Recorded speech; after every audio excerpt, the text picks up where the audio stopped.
Hello, Unified community. Welcome to the Unified Exchange podcast, where we at Special Olympics Minnesota share ideas and stories that foster inclusion in and outside the classroom.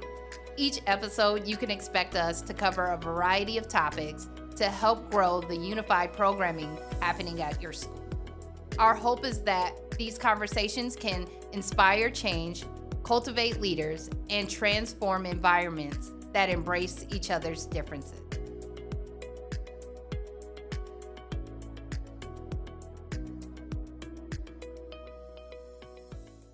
Greetings, everyone. My name is Abby Pearson, and I will be co-hosting today's episode of the Unified Exchange with Demaya Walton, Director of Unified Champion Schools.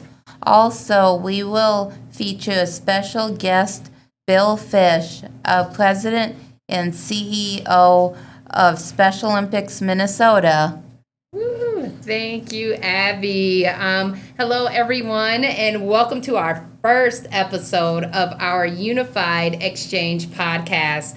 Today's topic will be centered around our leadership pillars. So for those new listeners out there to the Unified Movement, our UCS program operates around three primary pillars, which are unified sports, whole school engagement, and unified youth leadership.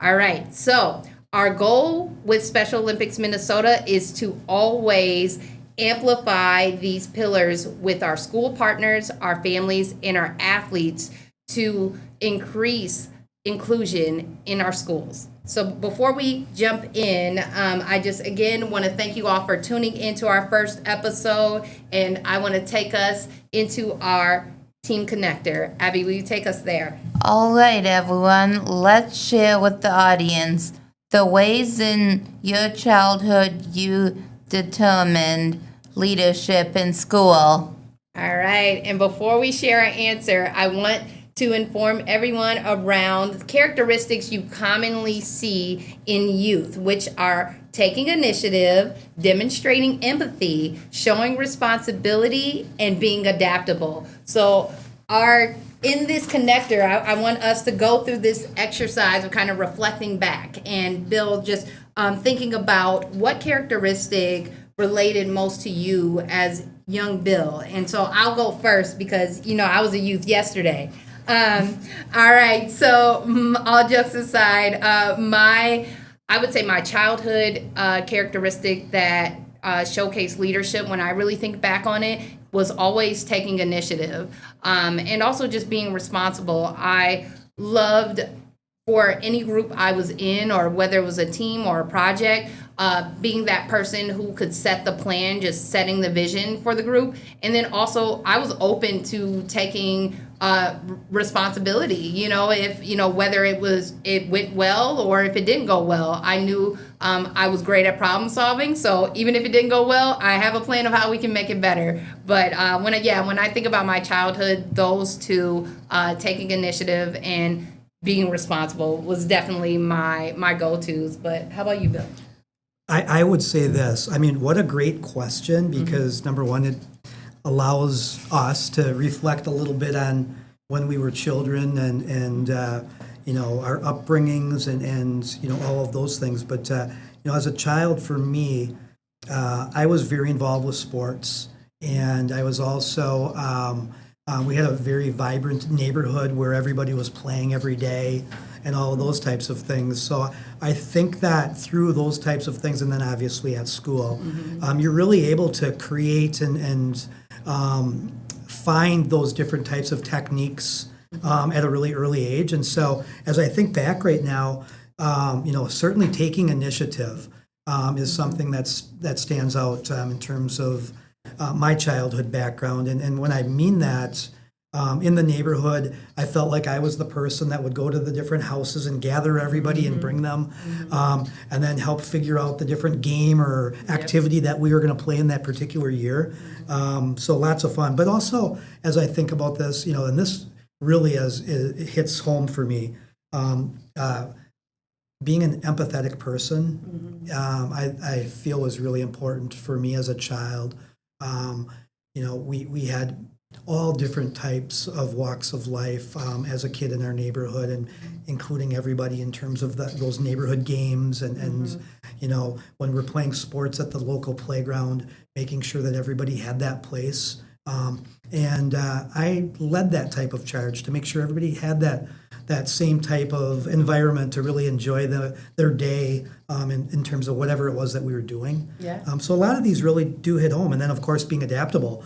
How can you not be adaptable when you have an environment and you're trying to play a different type of game and you don't have exactly everything that you need? Well, you make it up, right? And that's exactly what we did as children. So I think all these things really do hit home for me personally, and really makes me reflect again on not really thinking where these different things came from, but looking back, well, they came from when you were a kid and you figured those things out at a very early age. I love that, and it also showcases too that leadership doesn't just happen in your adulthood. You start seeing those traits even as a child. So hopefully our audience can understand that there are things that you might be naturally doing now that could be that identifier that you might be, a future CEO, if you will, or just leading a team or a charge. So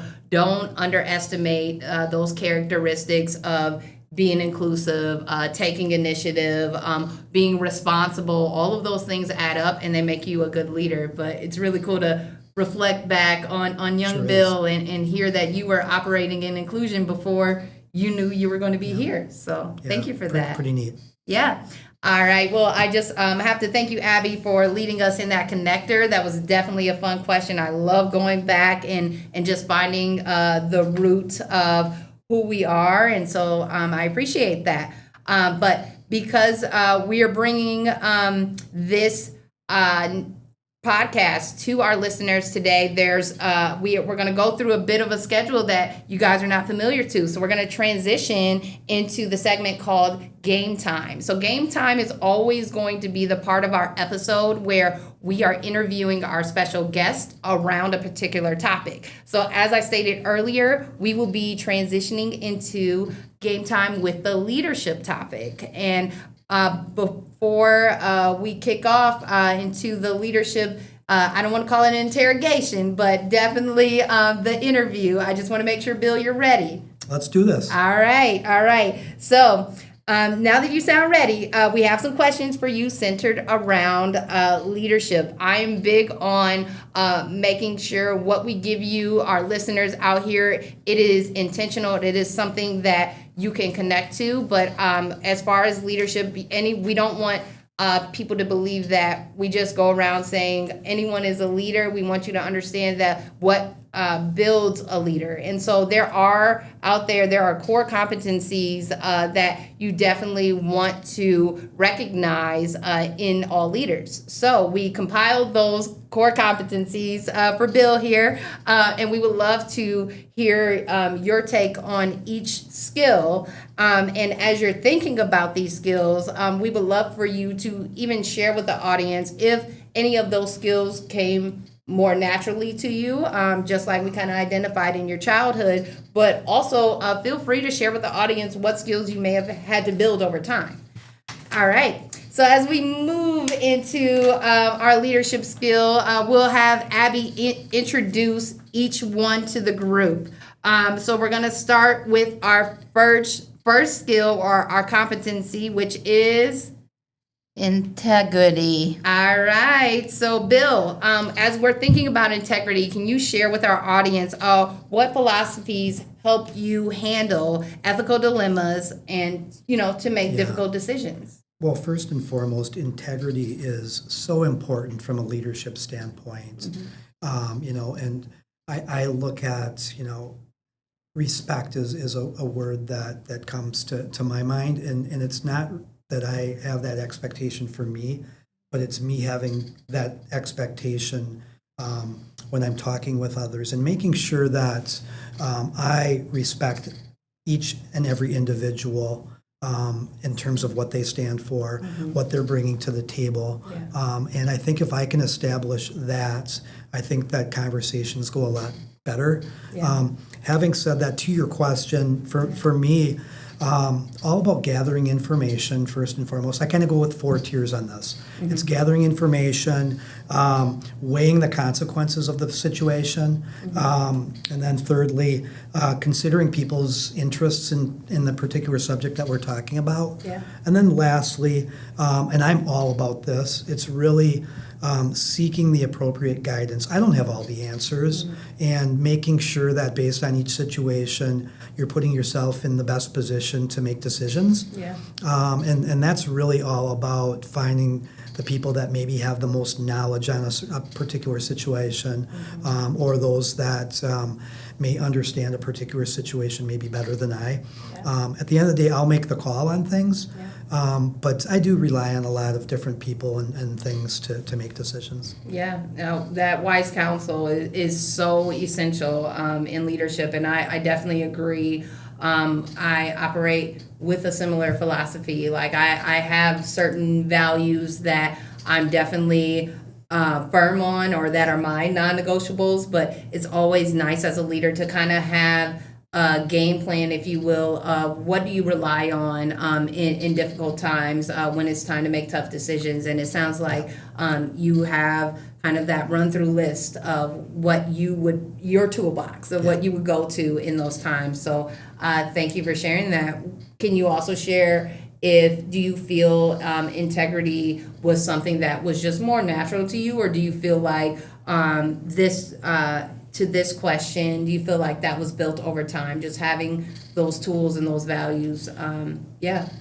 I think both. Okay. Certainly I had strong parents that gave me a good upbringing, but also had many people that I, to this day, look up to that helped me establish my integrity beliefs in that particular system. But then also, even as current as today, there's so many people that I look up to and watch how they go about their business or their demeanor in a particular situation. So I'm always feeling as though I'm learning. I don't think anybody ever stops learning. Yeah, I absolutely agree with that. Always seeking ways to learn from others, having those role models in your life, I think are just key. But it's really cool to hear, even now where you are in your career, that doesn't stop. So just know it's always good to be that lifelong learner, and I appreciate that feedback. All right, we're going to move into our next skill of a leader. Abby, would you like to introduce the next competency? Self-discipline. Yes, one of my favorites. How do you handle challenging situations with both grace and composure? Yeah, it's a great question. I would say, first and foremost, calm, cool, and collected. Yes. You never want to showcase to others that there's a hot fire going on. You want to make sure that people, and maybe internally there might be a little bit of that for sure, right? And then that's natural.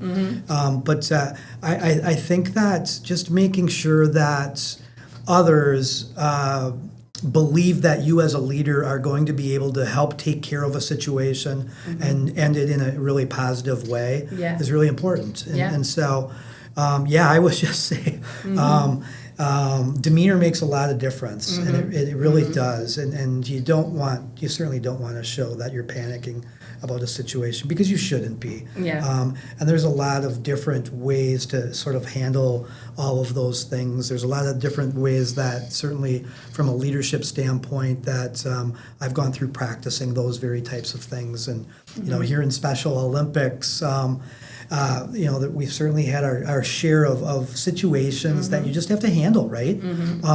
Because we're an events-oriented organization, and we're dealing with lots and lots of people, thousands of people annually.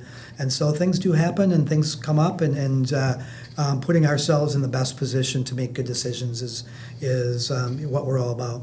Absolutely. Grace under fire, everyone. It is very, very much key. And I definitely have a good story time around this. For me, Bill, I don't know about you, but this did not come naturally. I am a theater kid, so everything was dramatic.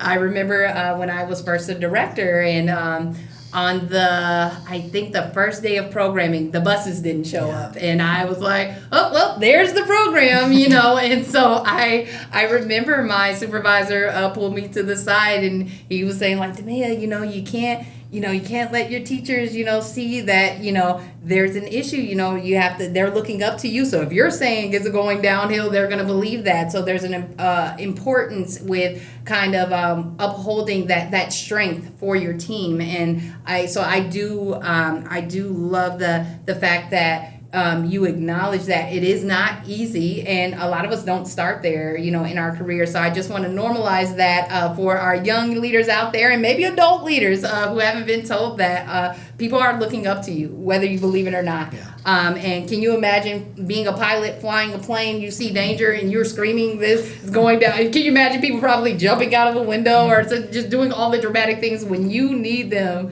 as a leader to stay calm and follow the directions that you're giving? But they can't do that if you're not calm. So I heard this saying some years ago that calm is strength. So just remembering in those tough times, to always stay calm. So I love that you kind of like emphasize that, just thinking about how you handle difficult situations with grace. And would you then say for you, was this self-discipline piece, was this more natural, or did you learn this over time like myself? Yeah, I would say learned over time. Yeah. I mean, I feel like the great equalizer to having a better understanding of self-discipline is certainly experience. Oh, yeah. And you have to go through some things, right? And that sort of helps you, figure things out as you evolve in life. But there's lots of different ways and tactics that you can certainly become a better person from a self-discipline standpoint. That's absolutely the truth. Yeah, experience is the best teacher, but also definitely as a leader, if this is something that you're working on, acknowledge the feedback, take that into consideration. And I know when I first heard that, I was like, all right, I guess I'm dramatic, so I have to remember in situations not to be dramatic. But I might joke about it, but I definitely did take that to heart, and definitely started to remember in those tense situations how I'm coming off to the group. Yeah. All right, Abby, you want to take us to our next skill for Bill around, the next topic? Our next skill is communication. Ooh, this is a big one. Sure is. Leaders communicate with actions and attitude. Can you share tips with our youth leaders of how they can communicate effectively with their peers through their actions and attitude? Yeah, I think just, being very thoughtful when you're having conversation with others. Yeah. Try to meet people where they're at in terms of those types of discussions. Respectful. There's nothing worse than having a disrespectful conversation that feels really one-sided. Nobody wants to have those back and forths. And so I just really believe that being compassionate about another person when you're having a conversation, whether it be a good conversation or a difficult conversation, and allowing others to speak as well. All of those things to me are super important. And I just think that allowing back and forth dialogue, listening is super important. That's huge. Yeah. I've seen so many conversations where I just feel like I'm just talking to the wall because somebody's just not listening. And I think that that's important too. Yeah. So I would say those are some of the things that, at least for me, are really important. Yeah, and please do not underestimate the power of listening. That is so key in communication, and I think that really allows that balance between two people or a group, just making sure you're listening to the needs of the audience. So having that care and that kindness, but it involves a lot. So it's not just your words. You can't, you can't say you're listening, but then you're checked out and then you're just listening to respond and not to understand. And so just making sure wherever you are in your career or your journey with leadership, just know this is a very powerful but underrated skill that some of the best leaders have. So I appreciate you sharing that. And then as you're looking back on it, was communication something that came more natural for you, or was this Something that definitely evolved Same, for same. me. Yeah. I would say that early as a child, I was not good at communicating, and so it's something that I've had to learn. Yeah, yeah, and same for myself. When I was younger, I remember, or younger in my career, I was listening to a podcast around this topic, and they talked about how there was this billionaire who truly was. How he got to where he was in his life was around active listening, and they talked about what's the difference between really like listening and hearing, and so as they broke that down, I could identify, oh, here's where I could be, stronger, in my active listening, and as I adapted that, I no longer felt the pressure as an introvert to go into conversations already having topics and things to think about, because I learned that I can go into any conversation now, and if I'm actively listening, I shouldn't have to think of, who should I talk about the weather today, or blah, blah, blah. What did this person just say? How do you feel about that? And so, my conversations started to flow more naturally. Yes. I started not only doing that in my professional life, but even in my personal life. And so I just remember having that revelation and talking to my mom about it, and she laughed, and lots of good stories behind my journey to becoming a much better active listener. Yeah, and I would also say as a good listener, you become more inquisitive to the conversation. Yep. And I think you learn an awful lot more about whatever that conversation evolves around. You're gathering information just by listening, and then asking some of the inquisitive questions as follow-up. Yeah, and I used to believe like, well, you guys just know what to talk about. I don't know, like, how do you know what to say here? I don't. Should I ask, do they have an animal? Should I ask this? And then the people who were those extroverts, I just thought they just naturally just had this script, because in my head, there's no way you can know what to ask. But no, they were just listening. And if you're listening, the questions will come naturally. But you truly have to engage instead of being in your head of, here's what I'm going to ask them next. No, listen, what did they just say? Build off of that. And then that shows, it will give you then the blueprint of how to navigate the conversation. So but love that one. If you're in that part of your journey, there's so much out there in terms of learning what can help you improve your communication. All right, Abby, I want to take us to our next competency. Is trustworthiness. All right, this is a big one too. What powerful phrases or actions have you used to demonstrate authentic leadership? I have one for you, Bill, that you've done. Okay. But I definitely want to allow you to speak first. But you might not know that you do this. But I will let you share your Sure. piece. Well, from a technical standpoint, Special Olympics Minnesota, we use the CROP model. And I have to look at my notes to just take a look and figure out exactly what those words are. But it's competency, it's reliability, it's openness, and it's principle. Yeah. And I think in a nutshell, what that really means is you're only as good as your word and your actions. And so, and that's what, to me, develops trust. If people can't count on your word or your actions, and they see that you never follow through with things, how can somebody trust you to either get the job done or follow through with what you've stated that you would?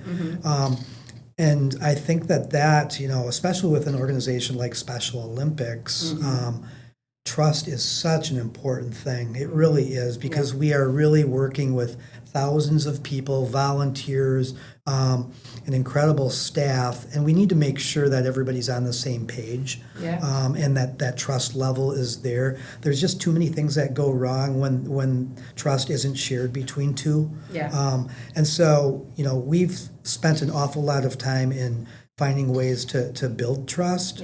And again, it's so important, and I would strongly urge anybody to really work on trust as one of your skill sets. Absolutely.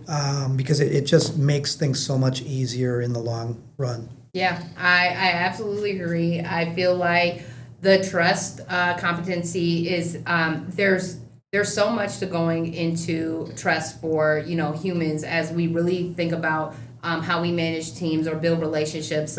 And from my experience, what I know is that in order to build trust, you yourself have to be trustworthy, right? So when you're talking about that crop model, and if people are thinking about how can I be trustworthy, the simple answer is be you, be yourself. The more authentic you are, people can see that, and so thinking about how you are in rooms and for those who struggle with perfectionism, please note that is the barrier to trust. So making sure that it is okay if people hear you fumble over a word and things like that. You are human, and that is okay. The more you are authentic in your leadership style, or just as you're building relationships with people, that's going to come through. That's going to matter more. So focus on that of just being your true self, and that will again build that trust with people. Also, too, one thing I wanted to add, Bill, something that I know that you do, but you may not know, that demonstrates authentic leadership. And we touched on this right before in your communication. But when you're interacting with others, and you'll just make that space and say, I'm listening, or take your time, that disarms whoever you're working with, and that can just mean so much. So yeah, I just wanted to throw that out there. And trustworthiness, would you say came more natural, or was that more a built skill? That was a built skill as well. Certainly some semblances of that as a child, as a youth. But I think that's something that I've worked to build as well. All right, I agree. All right, next one is teamwork. Teamwork. All right. So Bill, I'm going to choose one of the questions under teamwork, which is, what has been your most rewarding team experience, and what factors attributed to that experience? Sure, so many, right? Yeah. If I can really quickly go through a couple, I want to tie one into Special Olympics.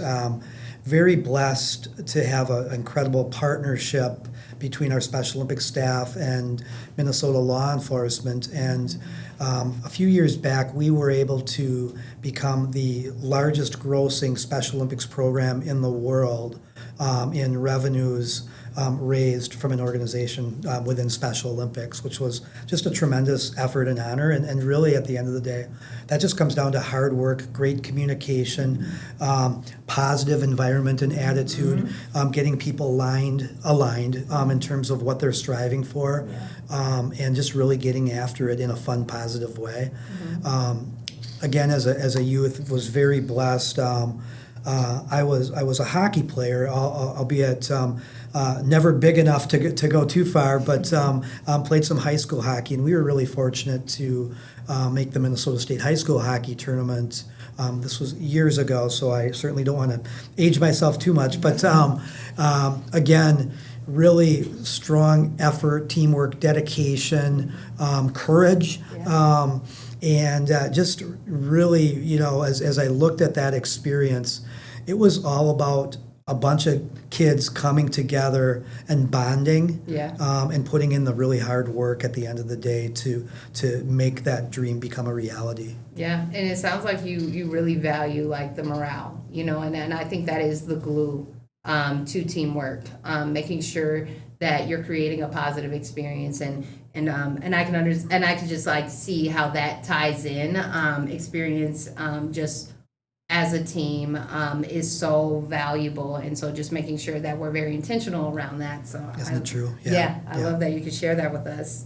When you think about building morale, and I kind of think about your response to your childhood, reflecting back. So would you say this building morale just around teamwork, was that something more natural for you? Yeah, I think that was. It sort of goes back to an earlier question as well, where, just really bringing people together. And, I really do believe that was, and then again, being really involved in a lot of activities, right, I think exposed me to some of those leadership type characteristics. Yeah, I absolutely agree. All right, Abby, we got two more. Can you take us to our next skill? It is problem solving. All right. So, in times you are tasked to solve problems, what factors help you to think creatively and adapt to the situation? It's such a great question, and, Right. and you know, we're problem solving Every day. about every day, about every weekend as we have different activities and things going on.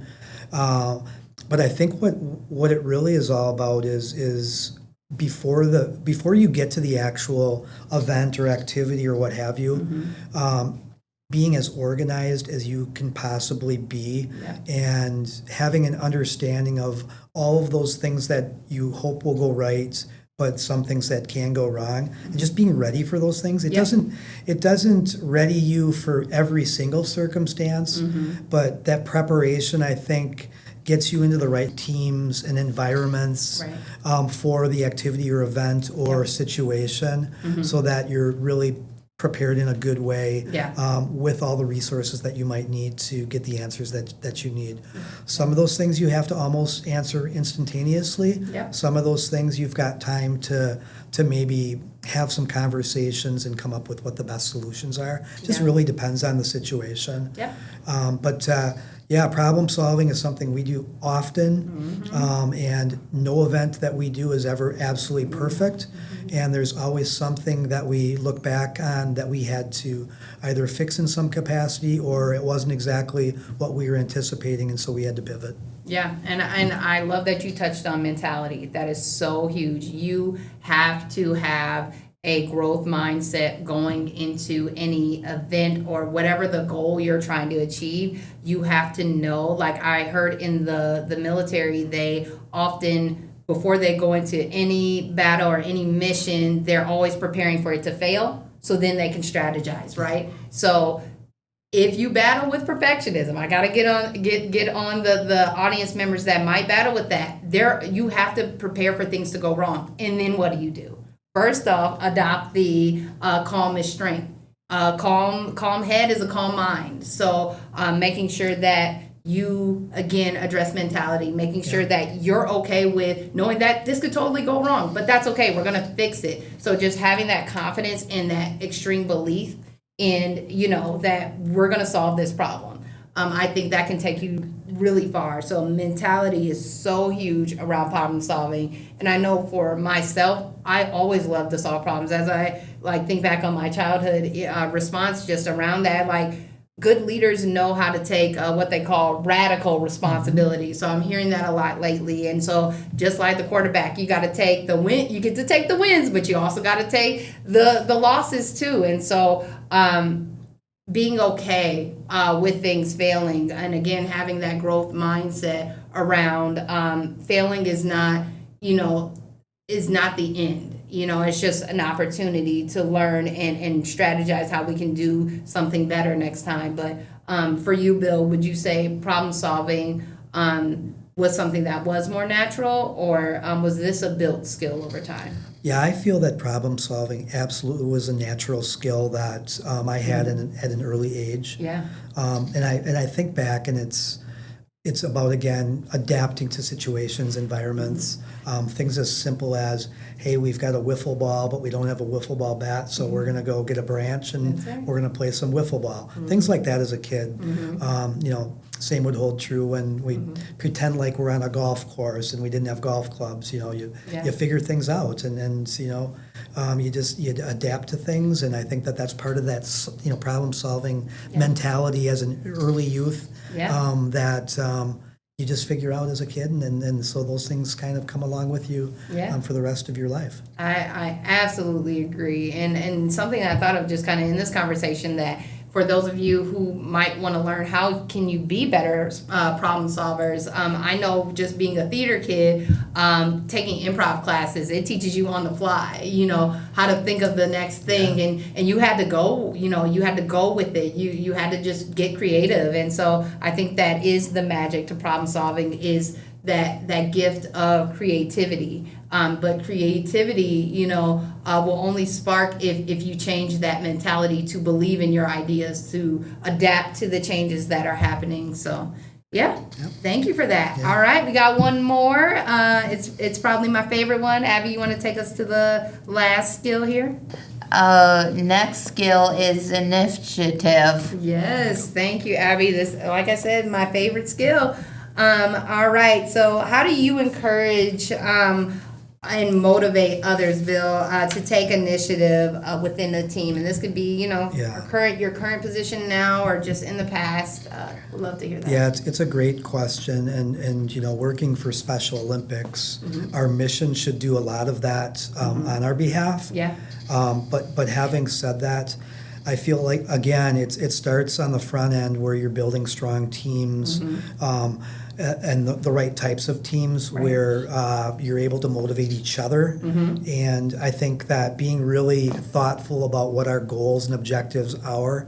And then I think also, whatever that particular project is or initiative is, if you've got the people on the same page, going about business in a positive way that excites people and encourages people to strive for excellence, I think are all really important things. I just think having fun as you really go after something is really important. Nobody likes trying to do something that they're not having fun with. So making the best of things is really important. And for me, I'm all about always trying to create that positive environment where people just feel really good about whatever the project might be. And just, again, being really organized as well. Yeah, no, I agree with all of those things wholeheartedly. And I'll also kind of just go a little deeper with the buy-in. To really get that buy-in of your team, I operate under the philosophy, I'm never going to ask my team to do something I'm not willing to do. So I love to model the expectation. It was one of those core values I was given in my first role as a director. And so I carry that with me now. So even with the polar plunge, I told my team now, I've done this 2 years now. So next year, because I'm, modeling the expectation, I'm going to make the ask and, see if my team wants to plunge with me next year. But outside of that, even like our podcast, I wanted to make sure that I showcase that I'm willing to, be in, this initiative with you as we grow and expand. And so I feel like that creates that excitement, right? People are seeing how motivated you are to stand with them and get behind them on any project or initiative. That builds the excitement and the buy-in. No, I think that's spot on. And as you look at Special Olympics Minnesota, I personally feel like we've really developed a strong culture where you do see leadership. Nobody's really afraid to do any type of job, whether it be, at a unified schools basketball tournament and, perhaps you're out there refereeing, or maybe it's at a state summer games or a polar plunge where you're helping to set up. I think that just goes a long way for the rest of the team as well. When they see leadership out there with them, helping support their particular projects, jobs, events. I just think that's super valuable and really motivates them. I think you're absolutely spot on. Yeah. So again, take that gem with you. If I can leave you with a gem, definitely model the expectation. It will get that trust that you're looking for. It will spark motivation and just kind of increase the morale. But all right, Bill, well, that includes all of our game time questions. So I appreciate your willingness to go through that with us. We're going to transition into our leadership drill segment. This is the part of our show where we share frequently asked questions from our audience and share the answer on the show. Abby, can you kindly take us to our leadership drill question of the day? Today's leadership drill question is a question from inclusive student leader Deacon O'Brien. Deacon is a senior at Watertown Mayor, Unified Vice President of the SOMN Student Board of Directors, and Unified Flag Football Coach. As a leader at Special Olympics Minnesota, what was your eye-opening experience for what Special Olympics was all about, and how did it change you as a leader? All right, Bill, would you like to take this one? Yeah, wow, what a great question by Deacon. That is for sure. I don't know if there's like one eye-opening experience. There's been so many where I've just been so motivated, but I'll tell a couple quick stories. Early on in my career, I had the most fortunate opportunity to go to a World Games. It was actually in North Carolina, and so I went in and went to the swimming venue, and I watched the 1500 race. It was an unbelievable race, and so as you watch the race evolve, the top three finishers, it was almost a photo finish, 1, 2, and 3. So you couldn't really tell who won, right? And the place was packed and it was going crazy, kind of like what you would envision for a really close race. Race finished up, and there was one athlete that was several lengths of the pool behind everybody else. And all of a sudden I heard, "Come on, Joey, you can do it." It must have been Joey's mom. And all of a sudden you heard a couple other people say, "Come on, Joey, let's go. You can finish this thing." And the place started getting louder and louder and louder until that athlete finished their race. And by far, even compared to the photo finish, the place was going nuts for this one athlete because they finished the race. And that athlete, when that athlete finished that race, Joey just went crazy, went nuts, and was so excited because it was pandemonium in that venue. And I will never forget that. Now, that wasn't at the beginning of my career with Special Olympics by any means, but it's something that I will never forget. And it just really goes to show the perseverance of an athlete. It doesn't really matter whether they finish first, second, or third. Now, all of our athletes and everybody likes to finish at the top, but also finishing that race was super important to that athlete. And I think that was such a motivator for the people that were able to see that and walk away with that experience. Yeah.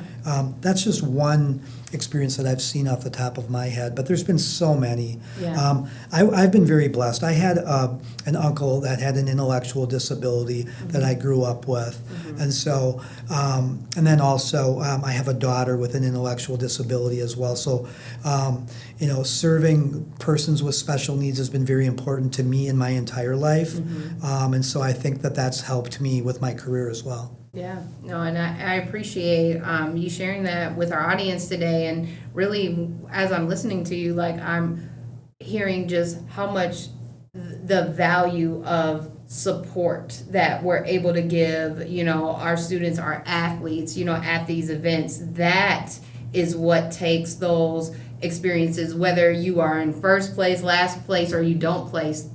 What should matter most is the experience that we're giving our constituents. And I feel like just hearing this story, like I got chills and I wasn't even there, but knowing how it feels to be on a stage when you're having a tough moment, and that one person in the crowd, like, "You got this," and all that, like, I don't know why, it does something for you, and you really needed that. And it's like that person in that audience knows it, but to have a whole room, of people cheering for you, the excitement that creates. And this is probably why they do this, in major sport leagues, and get the crowd going and all that, because they know that boosts morale. And so love to hear that. I'm so glad you could share that experience with our audience. All right, so Bill, thank you for our leadership drill, and hopefully we didn't make you sweat too much, because we're gonna bring you down to what we call the cool down segment. So this is my favorite. Everyone in the office knows I go around sharing colloquialisms and gems and all of that. My aunt calls me an old soul. She was calling me grandma at 4 years old, okay? But I love wisdom. So the cool down, this will always serve as the opportunity to leave a nugget of wisdom with our audience, right? So the final question we have for you today, and Bill and I also jump in on this train with you, is what advice would you give our youth, educators, athletes, and or families in their leadership journey with Special Olympics Minnesota? So you can choose a particular audience you want to speak to, but it would be great if you can leave any of those stakeholders with, just some wisdom.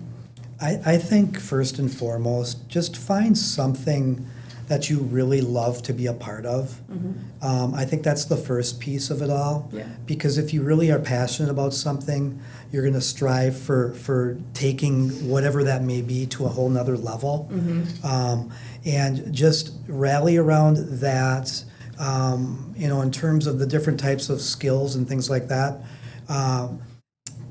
Be a great listener, Yes. Motivator, and just, I think it's really important to showcase that you're not only leading a team, but you're part of a team. And, if you can take some of the skill sets and things that we've talked about today, I think that can help each and every person, whether it's an educator, whether it's a Special Olympics athlete, whether it's a unified partner, whomever that may be. And I think just learn, be willing to learn, be willing to evolve, be willing to, like I said earlier, be willing to listen. I think that's such an important skill set. So, and then go after it. And make it count. Yeah, I love that. Couldn't have said it better. I definitely will say, as far as my nugget of wisdom, and it doesn't matter if you're a youth, you're an educator out there, you're an athlete, one thing you can do to always amplify yourself as a leader, and this may seem cliche, but be yourself. Bring your authentic self. We want to see that. The more people can see how authentic you are as a leader, you being that person that people want to follow. So when we're talking about that integrity piece, that's also huge. But first off, you have to love yourself to show up as yourself.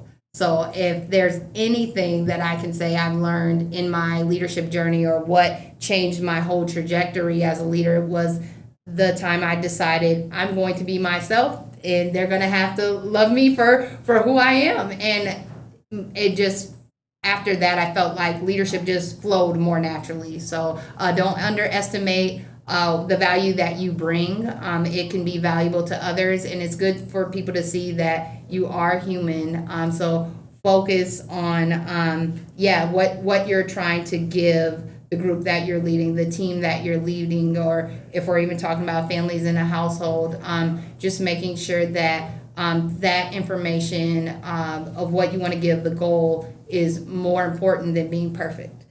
All right, so thank you. That concludes all that we have as far as our segments with our guest, Bill, here today. So we just want to thank you. We truly appreciate the wisdom and the guidance that you're able to provide, and just reflecting back and showing how you became the person you are today. I also want to thank Abby for being a fantastic co-host with me in our lifting our first podcast. So thank you for that. And also, of course, last but not least, thank you to our listeners for tuning into our first episode. We hope you join us on our next Unified Exchange podcast.